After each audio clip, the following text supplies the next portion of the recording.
segurament molts pagesos que ens estan escoltant en aquests moments, o molts que van als mítings que vostès fan per diferents indrets, deuen voler saber què és el que, mentrestant, defensaran pel que fa als interessos dels pagesos lleidatans, pel que fa a l'agricultura. Per exemple, amb la PAC encara hi ha gent que li falta rebre la PAC que rebia cada any de les ajudes que ve de la Unió Europea, per la PAC.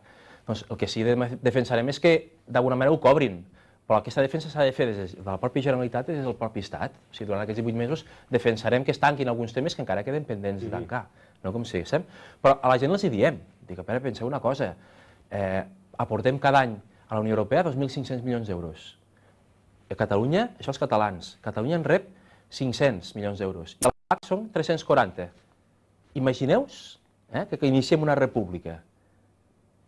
Si no estem a la Unió Europea durant un temps, tenim 2.500 euros per gestionar, sobre 340. 2.500 milions d'euros.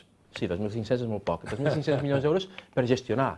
Fixeu-vos. I quan entrem a la Unió Europea, encara que portem 2.500 milions, primer, rebrem una quantitat que la gestionarem nosaltres i que marcarem de quina prioritat volem de cara a la nostra agricultura. En aquests moments la PAC no contempla, per exemple, ajudes al porcí o la fruita, però sí que en contempla, per exemple, el lli, quan no tenim producció. Per tant, podem adaptar ben bé al que els sectors que ens interessen a nosaltres. Però això només ho podem fer al moment que siguem república. Ara per ara hem de solucionar el dia a dia, el que tinguem pendent. I sempre que siguem a Europa, perquè hi ha una força política, com és la CUP, que no és partidària a formar part d'aquesta Unió Europea. Jo crec que, a veure, penseu que a la Unió Europea, i acabarem entrant, perquè nosaltres som partidaris, tant l'Esquerra com des de Convergència som partidaris d'entrar a la Unió Europea, però d'alguna manera és un procés també això.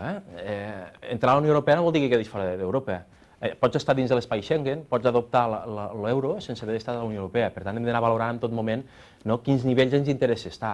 I finalment, al moment, si considerem que val la pena estar a la Unió Europea, doncs hi entrarem. Per tant, penseu la gent que diu, si inicialment durant aquests mesos no esteu a la Unió Europea és que esteu a l'universo, que diran alguns. A veure, no, l'euro pot adoptar un, Andorra adopta l'euro.